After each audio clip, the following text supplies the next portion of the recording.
Livro de Luiz Sérgio, Chama Eterna, psicografado por Irene Pacheco Machado. Capítulo 11. Os estudos continuam.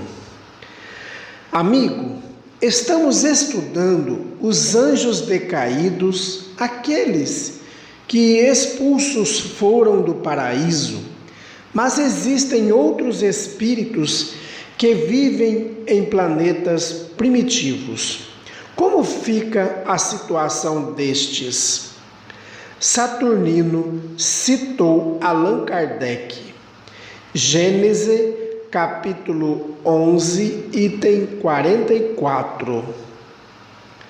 Com o tempo, os maus partem do mundo que habitam, substituídos por espíritos melhores, vindos da erraticidade, desse mesmo mundo ou de um mundo menos adiantado, que deixaram por merecimento e para os quais sua nova residência é uma recompensa. O jeito é andar na linha para não ser deportado. O exílio deve ser horrível, principalmente porque muitas vezes vamos sozinhos, não é mesmo? Todos riram e isso foi bom, pois estávamos muito tensos. Nas avenidas da faculdade, distanciei-me dos outros, pois precisava dar uma chegada à casa para rever meus familiares. Era a saudade. Ao me ver aproximar do plano físico, meus olhos enterneceram-se pela terra e dei graças a Deus por Ele me ter criado. Nesse momento, recordei-me de Jesus, de suas santas palavras. Porque em verdade vos digo que o céu e a terra não passarão até que se cumpra tudo quanto está na lei, até o último ponto. Mateus capítulo 5, versículo 18. O mestre, nesta parábola, mostra-nos o valor das leis de Deus, que terão de ser vividas por todos os seus filhos. Não sabemos quando, mas os espíritos estejam onde estiverem, terão de evoluir, o que só se dá com a morte do homem mau e o ressurgimento da bondade em nós. Estejamos na terra ou no céu, erraticidade, temos de respeitar as leis de Deus. E no Antigo Testamento, em Salmos de Davi, capítulo 102, versículos 25 a 27. No princípio, Senhor, fundaste a terra e os céus são obras de tuas mãos. Eles perecerão, mas tu permanecerás. Todos eles envelhecerão como veste, e com roupa os mudarás e serão mudados. Ao lembrar-me dessa passagem do Antigo Testamento, observei os transeuntes e pensei: meu Deus, como consegue o corpo físico, mesmo sendo uma veste pesada e frágil, tornar os homens tão orgulhosos? Muitos deles estão convencidos de que orar e fazer caridade é tolice. Acreditam que a fé enfraquece o homem. Fui acompanhando duas meninas, narizinhos em pé, bocas bem pintadas, vestidas na onda da moda. Passaram por dois pedintes, não deram esmola e ainda riram da sua miséria. Elas não sabem o que é ser carente. O mundo delas é um mundo onde os valores são materiais. nada mais lhes acrescentam os pais em suas vidas. Apenas conversam sobre sexo, moda e noitadas.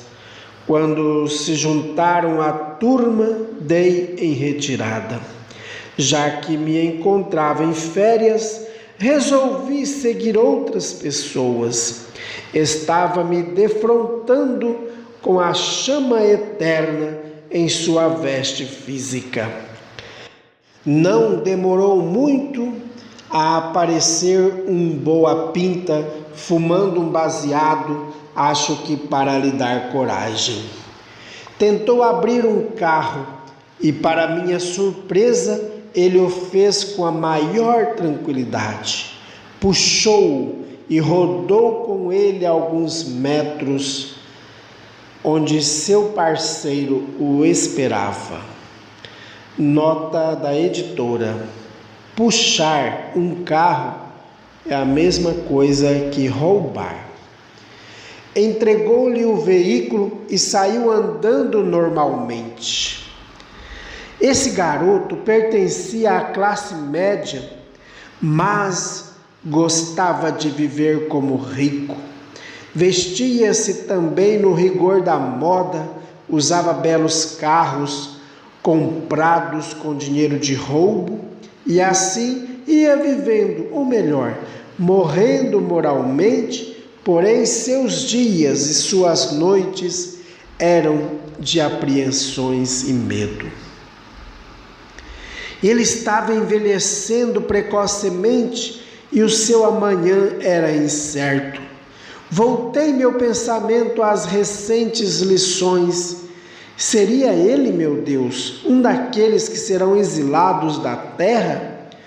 Porque quem rouba acostuma-se a obter o que deseja com facilidade e nunca dará valor ao trabalho. Utilizei minha vinda ao plano físico para formar um paralelo entre o meu aprendizado na espiritualidade e os atos indignos do homem físico. Como a sua indiferença para com a miséria humana, a maldade do ser, levando o próximo ao desespero, os torturadores e os sanguinários, enfim, aproveitei minha visita familiar para conviver com o dia a dia do encarnado. Raros, bem raros são os que se preocupam em viver condignamente no corpo físico. Por julgarem que a vida acaba no túmulo, estão a morrer aos poucos. Nos lares presenciamos o desrespeito de uns para com os outros. Pais agredindo, filhos desconsiderando-os. O homem está ficando menos humano, coração endurecido, cruel e sem esperança. Uma cena de assalto me chocou demais. Foi quando uma jovem senhora em seu carro foi sequestrada por 2 ladrões. Apesar de haver implorado que só lhe levassem o carro, eles, animalizados, também desejavam violentá-la. Não se comoveram. Eu, ali, junto a outros espíritos, tudo fazia para ajudá-la, mas sua vibração não ofereceu campo propício ao auxílio. Mesmo assim, fizemos aparecer socorro e ela ficou apenas sem o carro e com o susto. Se nós não interferíssemos, ela seria violentada por homens munidos de inteligência, portanto já humanizados e bem distantes do reino animal. Seres como estes, quando a terra ficar depurada, não poderão habitá-la. Os seus fluidos não assimilarão os do planeta purificado. Como podemos constatar, não é Deus quem nos expulsa, somos nós que partimos por não termos condição de viver em um lugar que nos causa mal-estar. Por essa razão, homens maus não conseguem viver no paraíso. Muitos outros fatos presenciei, mas nem tudo posso hoje grafar no papel. Jesus, o sábio dos sábios, foi sublime quando disse: não vim destruir a lei, mas dar-lhe cumprimento. E por amor a todos nós, presenteou-nos com o Sermão do Monte, onde 111 versículos estão em Mateus, para que não ficássemos em trevas. Se pouco desses versículos nós conhecemos, menos ainda os praticamos. O Sermão do Monte é o código do amor. No dia em que ele for respeitado, a terra será habitada só por espíritos bons. Até lá, as vestes continuarão a ser trocadas, mostrando-nos a bondade infinita de Deus. Recordando-me de Jesus, entendi a preocupação dos grandes espíritos em nos enviar seus ensinamentos. Contudo, o homem está cada vez mais orgulhoso.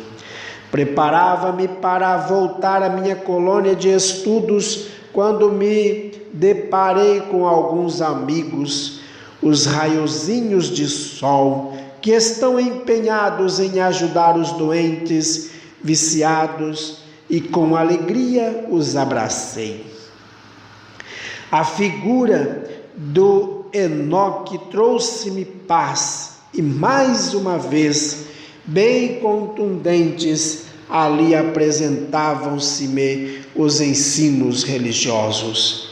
Os que dizem que os bons espíritos estão no céu não creem em Deus nem em Jesus, porque se consultarmos as Escrituras, nos defrontaremos com espíritos iluminados, fazendo-se visíveis entre os homens, e estes muitas vezes sem qualquer preparação.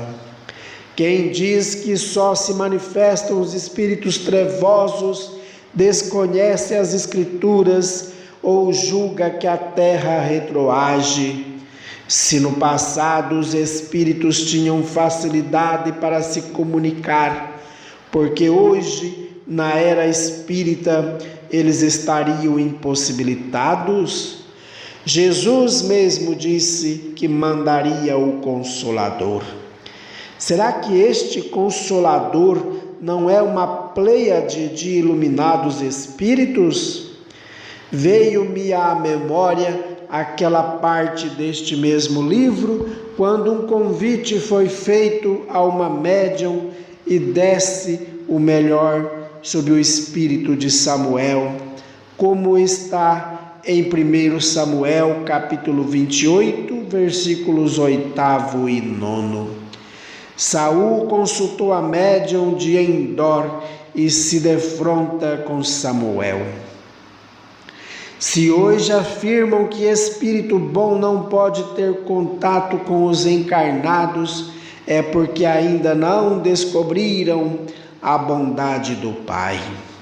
O Evangelho de Jesus iria nos ensinar algo errado? Enoque bateu-me no braço. Sempre sonhador, não é, Sérgio? O que estão fazendo aqui em Brasília? Perguntei. O de sempre, ou seja, tentando colocar na cabeça das crianças que os sonhos, para serem belos, precisam enfrentar a realidade. Ontem, meu amigo, fomos a um show e vimos que a faixa etária de consumidores de drogas está baixando cada vez mais. Os meninos estão se drogando com as chamadas misturas finas. É triste olhar esses pequeninos morrendo pouco a pouco. Sim, porque morte não é a separação do corpo físico, mas a perda da dignidade no viver. E o que se espera de um jovem que brinca com sua vida e com toda uma sociedade? É verdade que ao terminar o show, o que mais se via pelo chão era embalagem de desodorante? Inquiri. Infelizmente, isto ocorreu. Os pais precisam acompanhar os filhos menores, participar de suas vidas, viver um pouco o momento atual. Ficar em casa em frente ao vídeo enquanto seus filhos se suicidam é omissão demais. Eles precisam dos pais que devem procurar saber se seus filhos estão correndo em demasia. Assim falando, despediu-se. Abracei-o com carinho. Felicidade, amigo, ore por mim. Sorriu-me.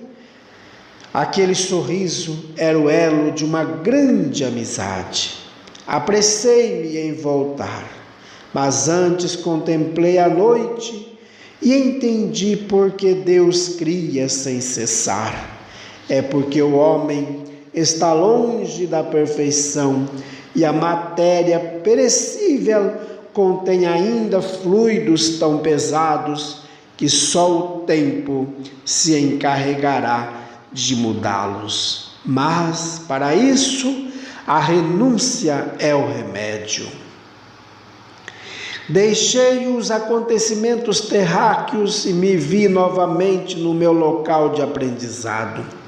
Faltavam algumas horas para reiniciarmos os estudos, por isso decidi caminhar pela faculdade, indo direto para a Alameda do Lazer, onde muitos irmãos se divertiam fazendo perguntas bíblicas. Uma delas: como se chamava o marido de Ruth? Resposta: Boaz. Ruth, capítulo 4. Aí começaram a recitar os provérbios, capítulo 20, versículo 11. Até a criança se dá a conhecer pelas suas ações, se o que faz é puro e reto. Versículo 15. Há ouro e abundância de pérolas, mas os lábios instruídos são joia preciosa. Versículo 19. O mexeriqueiro revela o segredo, portanto não te metas com quem muito abre os seus lábios. Gostei do provérbio 29. O ornato dos jovens é a sua força, e a beleza dos velhos as suas cãs. Virei-me para sair quando alguém recitou o versículo 9 do capítulo 21. Melhor é morar no canto do eirado do que junto à mulher rixosa na mesma casa. Quantos ensinamentos a vida nos oferece! Nas alamedas da faculdade, vi-me diante da sabedoria divina. Deus, lutando com as nossas tendências, chamava-nos à realidade do seu caminho. Procurei refúgio em um banco, queria pensar, tinha necessidade de me sentir sozinho. E assim, deixei-me ficar algumas horas, não só divagando, como também apreciando o movimento de toda a faculdade. E foi ali que os meus amigos me reencontraram. Estávamos já preocupados, pensando que o irmão ainda estivesse no mundo físico. Falou-me Conrad. Nada respondi, apenas me juntei a eles, pois o trabalho nos esperava. Na sala de aula, uma bela música deu-nos as boas-vindas, com as telas resplandecendo claridade. Sara indagou-me: por que você está preocupado? Algo grave aconteceu na crosta? Sorri. O tempo era curto para que eu contasse o que presenciei nas poucas horas em que perambulei junto aos encarnados. Nisso deram entrada os nossos instrutores, fazendo a prece inicial. Logo as telas foram oferecendo cenas extremamente vivas para os nossos olhos. Os personagens bíblicos eram tão reais que tínhamos a impressão de estar assistindo a uma peça de teatro. Não sabíamos se eles estavam junto a nós ou se nós é que havíamos regredido no tempo. O tema fora extraído do terceiro livro de Moisés, Levítico. Penalizados, assistíamos aos holocaustos, aos sacrifícios dos animais, sacrifícios estes condenados pelo Senhor. No capítulo 1, versículo 16. Tirarás o papo com suas penas e o lançarás junto ao altar para a banda do Oriente, no lugar da cinza. Atentos e muito curiosos, víamos ali no teatro vivo do passado desfilar as oferendas aos espíritos bastante necessitados das coisas materiais. Era para nós que sabemos existir ainda hoje esses sacrifícios uma revelação do porquê da existência de seitas que usaram e até agora ainda usam essas oferendas. Percebíamos claramente que não era o Senhor quem as cobrava, mas entidades ainda muito apegadas à matéria. No capítulo 2, versículo 15, deitarás azeite sobre ela e por cima lhe porás incenso, é oferta de manjares. Voltamos a dizer, não era o Senhor quem recebia as oferendas, porém os espíritos que daquilo necessitavam. Observávamos no capítulo 4 o sacrifício pelos pecados por ignorância dos sacerdotes. Captaram os nossos instrutores que estávamos ficando confusos. Por que o sacrifício dos animais era uma forma de perdoar o homem? Resposta: só o fato de alguém procurar o templo reconhecendo seus erros e os colocando a público já representava um gesto de boa vontade. Além do mais, nessa época, os homens por demais rudes precisavam de cenas fortes para serem tocados em seus corações. Desde o instante em que o sacrifício se efetuava, o pecador tudo fazia para não ter de voltar ao sacerdote. Primeiro porque ficava dispendioso e depois porque eram classificados os pecados segundo sua gravidade. Primeiro, o sacrifício pelos pecados de ignorância. Segundo, o sacrifício pelos pecados voluntários. Terceiro, o sacrifício pelos pecados ocultos. Era uma época primitiva e o povo precisava de algo que o fizesse temer a justiça divina. Se fossem mandados orar a Deus, tempo não teriam. Como mencionei, presenciamos muitos homens ainda utilizando o sacrifício de animais por não crerem que a prece e o Evangelho sejam um oceano de bênçãos. Pesquisando o Levítico, encontramos a proibição das coisas impuras. Depois presenciamos o Senhor pedindo o sacrifício de animais, filhos de Deus em evolução. Defrontamos com o mesmo Senhor, aplicando as suas leis sobre os animais limpos e imundos. No capítulo 11, versículo 26, Todo animal que tem unhas fendidas, mas o casco não dividido em dois e não rumina, vos será imundo. Qualquer que tocar neles será imundo. Neste livro temos muito que aprender, principalmente no que se refere à mulher. Capítulo 15, versículos 2 ao 4. Toda cama em que deitar o que tiver fluxo será imunda, e tudo que assentar será imundo. Pode parecer por demais infantil esta preocupação, mas não podemos esquecer que a mulher naquela época era tratada como um ser muito inferior, e nesse capítulo a lei a protege. Nos dias de fluxo menstrual, elas necessitam de repouso, e os homens, com seus instintos animalescos, isso não respeitavam, sendo esta a razão da advertência. Só assim as mulheres desfrutariam de um relativo descanso. No capítulo 17, chega-nos a proibição do Senhor, no versículo 7. Nunca mais oferecerão os seus sacrifícios aos demônios com os quais eles se prostituem. Isso lhes será por estatuto perpétuo nas suas gerações.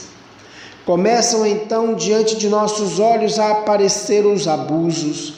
Muitos já nem iam ao templo, em casa mesmo sacrificavam os animais, fazendo as oferendas aos espíritos classificados neste versículo como demônios.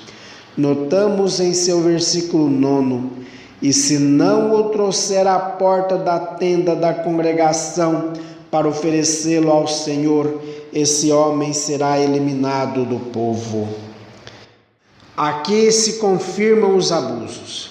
Muitos fizeram altares em suas casas e amansavam a ira dos espíritos trevosos com o sangue dos animais. E continua a advertência no versículo 14. Porquanto a vida de toda carne é o seu sangue, por isso tenho dito aos filhos de Israel: não comereis o sangue de nenhuma carne, porque a vida de toda carne é o seu sangue. Qualquer que o comer será eliminado. Destacamos deste livro várias elucidações, pois aqui o homem se depara com muitas verdades atuais. São as leis se fazendo vivas entre os homens. Progressivamente, vários preceitos desfilaram diante de nós, e fiquei feliz quando no capítulo 25, versículo 39, chegamos às leis a favor dos escravos. Também, se teu irmão empobrecer, estando ele contigo, e vender-se a ti, não o farás servir como escravo. Infelizmente, encobriu-se a Bíblia de poeira e o homem esqueceu que Deus nos fez a todos irmãos.